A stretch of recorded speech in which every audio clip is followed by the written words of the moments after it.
हमारे भारत का खूबसूरत नॉर्थ ईस्ट, जहाँ की संस्कृति, परंपरा और पहचान हमारे देश की ताकत रही है। लेकिन दोस्तों, आज वहाँ पर सबसे तेजी से हो रहा है डेमोग्राफिक चेंज। सवाल यह है कि क्या ये सिर्फ प्राकृतिक बदलाव है या इसके पीछे कोई बहुत बड़ी साजिश चल रही है। क्योंकि पिछले दिनों ही हमने देखा है कि कुछ यूक्रेनी नागरिक और एक अमेरिकी नागरिक को हमारे देश की एजेंसी NIA ने भारत और म्यांमार की बॉर्डर के पास से उन्हें गिरफ्तार किया है, क्योंकि वो जो राइवल ग्रुप्स थे, जो हमेशा नॉर्थ ईस्ट को अशांत रखते थे, उन्हें भड़काने का काम करते थे, उपद्रव मचाने का काम करते थे, उनको ट्रेनिंग और उनको हथियार सप्लाई करने का वो काम कर रहे थे। लगातार हो रहा धर्म परिवर्तन, बॉर्डर से घुसपैठ और राजनीतिक चुप्पी, ये तीनों चीजें मिलकर हमारे देश के नॉर्थ ईस्ट की तस्वीर को बदल रही हैं। कुछ इलाकों में तो हालात ऐसे बन गए हैं कि वहां पर जो स्थानीय लोग हैं वे खुद को अल्पसंख्यक महसूस करने लगे हैं। क्या यह सिर्फ एक संयोग है या फिर एक सुनियोजित साजिश? अगर नॉर्थ ईस्ट बदलता है तो इसका असर केवल एक राज्य पर नहीं पड़ेगा, बल्कि पूरे भारत की राजनीति, एकता और सुरक्षा पर पड़ेगा। और सबसे बड़ा सवाल, क्या हम इस खतरे को नज़रअंदाज कर रहे हैं? नमस्कार दोस्तों, आज हम बात करेंगे हमारे देश के नॉर्थ ईस्ट में हो रहे उस तेजी से बदलाव की, जो आने वाले समय में हमारे देश की दिशा को बदल सकता है। दोस्तों, आखिर ऐसा क्या हुआ, उसको समझते हैं। दोस्तों, सबसे पहले अगर हम देखें तो सबसे पहले हम इस मैप को देखते हैं। जो ये बिल्कुल ब्लू हो रखा है, वो हमारे देश में ईसाई धर्म को मानने वाले लोग हैं। ऐसा नहीं है कि पहले से ही ऐसे हैं, ये लगातार धर्म परिवर्तन होने की वजह से हो रहे हैं। इधर हम देखें तो केरल में इनकी संख्या बहुत अधिक मात्रा में बढ़ गई है। और साथ ही हमारे देश का जो नॉर्थ ईस्ट के जो 7 सिस्टर्स के जो राज्य हैं, उनमें यह संख्या लगातार बढ़ती जा रही है और बहुत बड़ा बदलाव लगातार देखने को मिल रहा है। और सबसे बड़ी दिक्कत इसमें क्या है कि इसमें हिंदुओं की संख्या घट रही है, बल्कि मुसलमानों की संख्या बढ़ रही है और ईसाई धर्म को मानने वालों की संख्या लगातार बढ़ती जा रही है।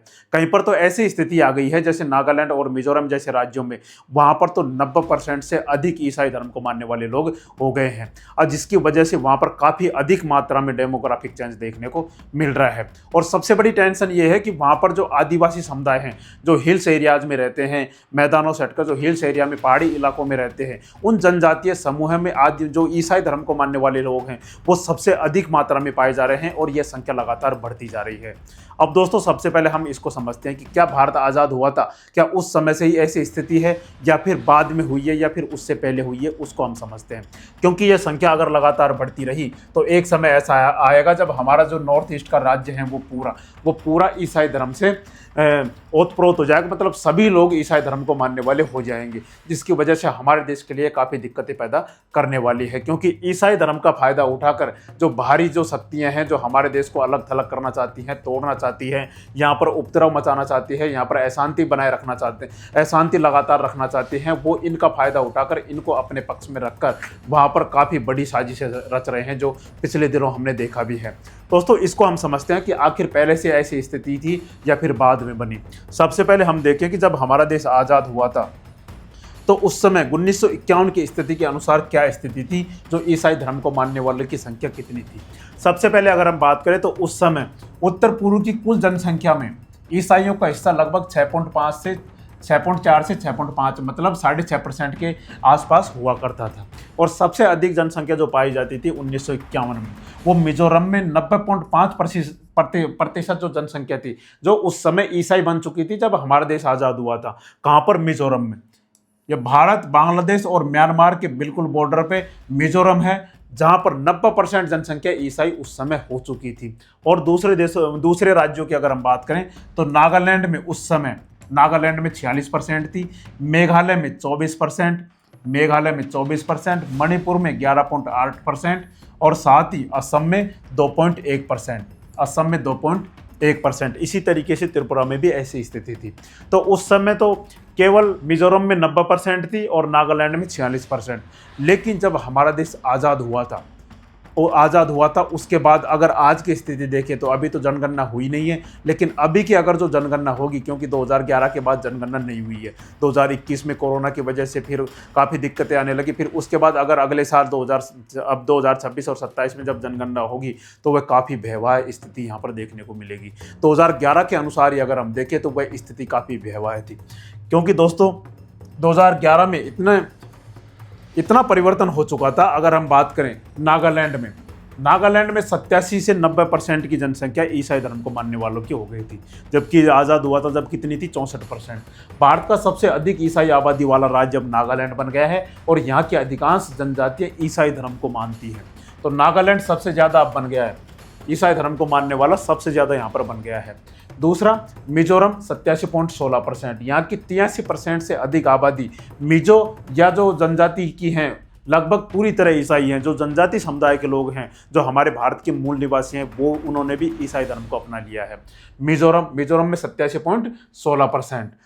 तीसरी अगर हम बात करें तो मेघालय में भी कितनी हो गई है, लगभग 75% हो गई है। गारो, खासी और जयंतिया पहाड़ियों में जो रहने वाले जनजातीय समुदाय के लोग हैं, उनमें सबसे अधिक ईसाई धर्म को मानने वाले लोग हैं। खासी, जयंतिया और गारो जनजातियों में ईसाई धर्म प्रमुख मात्रा में पाया जाता है। उन्होंने ईसाई धर्म को अपना लिया है। मेघालय की अगर हम बात करें, मणिपुर में 41.29%, पहाड़ी इलाकों जैसे कुकी और नागा जनजातियां में ईसाई धर्म प्रमुख है, जबकि मैदानी इलाकों में हिंदू धर्म पाया जाता है।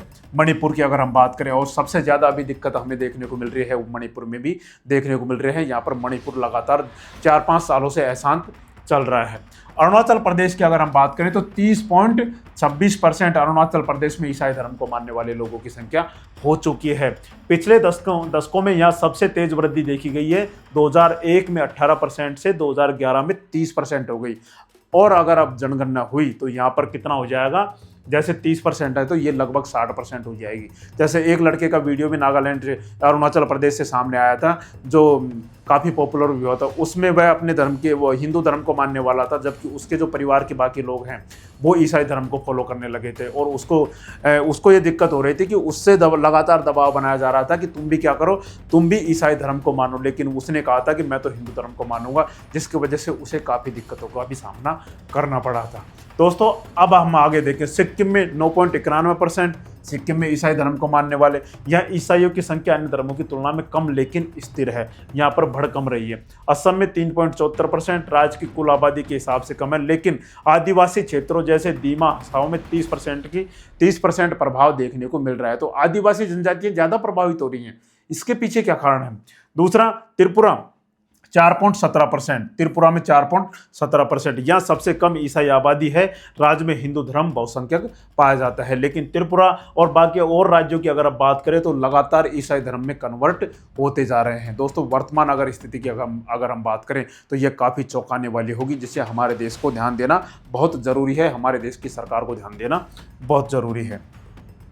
देखिए दोस्तों, वर्तमान की अगर हम बात करें तो जनसांख्यिकीय बदलाव की चिंता है। कई हिंदुवादी संगठनों ने यह चिंता व्यक्त की है कि असम और अन्य पूर्वोत्तर राज्यों में हिंदुओं की घटती संख्या और ईसाइयों की बढ़ती संख्या से क्षेत्र का जो डेमोग्राफिक बैलेंस है वो बदल रहा है, लगातार कन्वर्ट होता जा रहा है।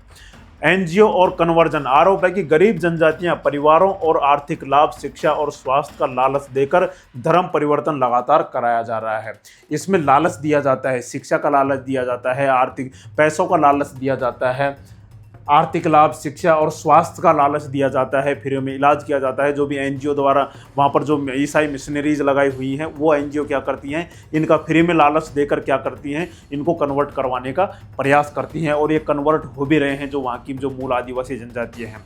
दूसरा, अगर हम बात करें अभी वर्तमान में, तो इस समय लगभग 3.25 करोड़ हमारे देश में ईसाई रहते हैं, जिनमें सबसे ज़्यादा केरल में 6 करोड़ 61,41,269, तमिलनाडु में 44 लाख लगभग, मेघालय में 22 लाख, नागालैंड में 17, झारखंड में 14, मणिपुर में 11 लाख, असम में 11,65,000, ओडिशा में 11,61,000, कर्नाटक में 11,42,000 और आंध्र प्रदेश में 11,29,000। तो हम देख सकते हैं कि लगभग 3.25 करोड़, 2,78,19,588 लगभग 2011 के अनुसार अगर हम आज की बात करें तो लगभग ये संख्या 5 से 6 करोड़ के बीच में निकलेगी। अब दोस्तों, सबसे बड़ा सवाल ये है कि आखिर ऐसा क्यों हुआ, इसके पीछे क्या कारण थे, उसको हम समझते हैं कि लगातार ऐसा कन्वर्जन क्यों होता जा रहा है। दोस्तों, हम देखें कि जब हमारा देश आज़ाद नहीं हुआ था, उस समय हमारे देश पर अंग्रेजों का शासन था, तो उस समय क्या हुआ, उस समय एक बहुत बड़ा बदलाव देखने को मिला। उस समय अंग्रेजों ने यह सोचा कि अगर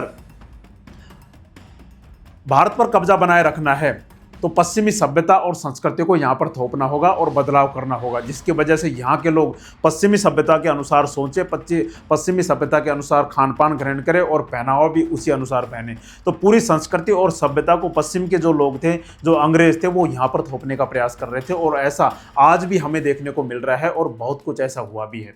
जैसे अगर हम बात करें मिशनरीज प्रभाव, मिशनरीज प्रभाव में क्या था, सबसे पहले मिशनरीज को समझते हैं कि आखिर मिशनरीज क्या है, जो क्या करने के लिए हमारे देश में आई थी।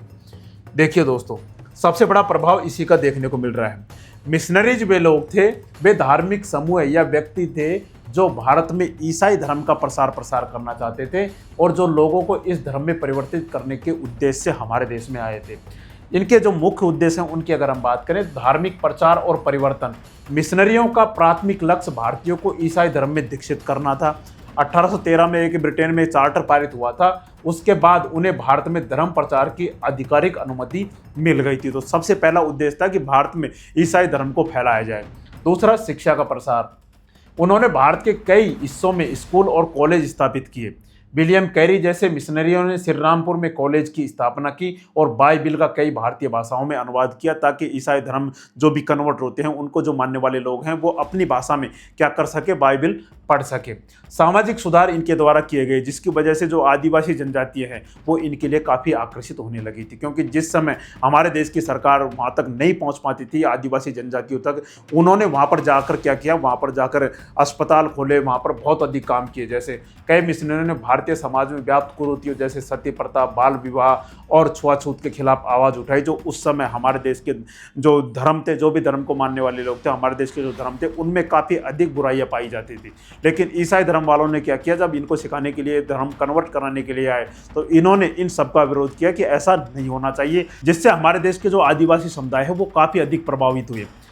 इनके उन्मूलन के लिए ब्रिटिश सरकार पर दबाव डाला कि ऐसा नहीं होना चाहिए जो यहाँ पर जो कुरीतियाँ चल रही हैं। दूसरा, सामाजिक सुधार तो कर ही दिए। स्वास्थ्य है, उन्होंने दूर दराज के ग्रामीण इलाकों और जनजातीय क्षेत्रों में अस्पताल और औषधालय खोले जहां ब्रिटिश प्रशासन की पहुंच कम थी। जहां पर दूर दराज के इलाकों में इन्होंने अस्पताल खोले, औषधालय खोले, जिसकी वजह से इलाज किया जा सके और उनको प्रभावित किया जा सके। ऐसा उन्होंने पहले ही सोच कर आए थे कि उन इलाकों में सबसे पहले जाना है जहाँ पर सरकार की पहुँच बहुत कम है, क्योंकि वहाँ पर जो जनजातीय समुदाय हैं उनको आसानी से क्या किया जा सकता है, प्रभावित किया जा सकता है। दूसरा, पश्चिमी सभ्यता का विस्तार। मिशनरियों की गतिविधियों को अक्सर सभ्य बनाने के मिशन के रूप में देखा जाता था, जिसका उद्देश्य पश्चिमी मूल्यों और जीवन शैली को बढ़ावा देना था। यह एक सबसे बड़ा कारण माना जाता था। तो उन्होंने ये सब काम किए, जिसकी वजह से क्या हुआ, जो हमारे देश के जो जनजातीय समुदाय थे, नॉर्थ ईस्ट के जो भी राज्य थे, क्योंकि सबसे पहले वो केरल और बंगाल के आसपास ही अंग्रेज आए थे और वहीं से वो नॉर्थ ईस्ट के राज्यों में फैल गए थे, जिसकी वजह से नॉर्थ ईस्ट में सबसे ज़्यादा कन्वर्जन देखने को मिला था। अब दोस्तों हम आगे देखते हैं। इनके अलावा जैसे सांस्कृतिक परिवर्तन, आदिवासी समुदाय ने अपनी पारंपरिक मान्यताओं के साथ आधुनिक शिक्षा और अंग्रेजी भाषा को अपनाने के लिए ईसाई धर्म को स्वीकार कर लिया। उन्होंने अपनी मान्यता तो मान ही रहे हैं, लेकिन क्या कर रहे हैं, अपनी पारंपरिक मान्यताओं के साथ आधुनिक शिक्षा ग्रहण करनी पड़ेगी और अंग्रेजी भाषा को अपनाने के लिए ईसाई धर्म को स्वीकार कर लिया।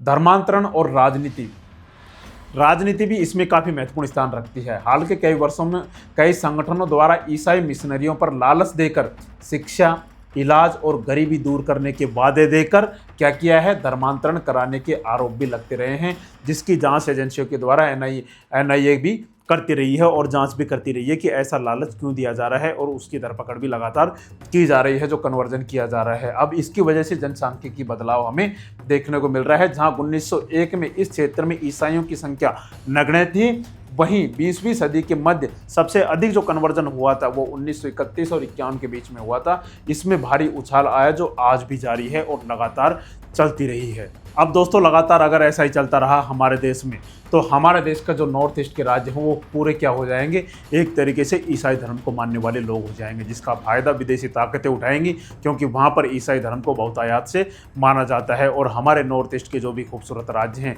उनको अलग थलग करने का प्रयास किया जाएगा।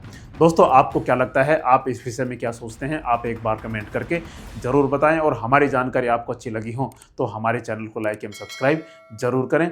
जय हिंद, जय भारत।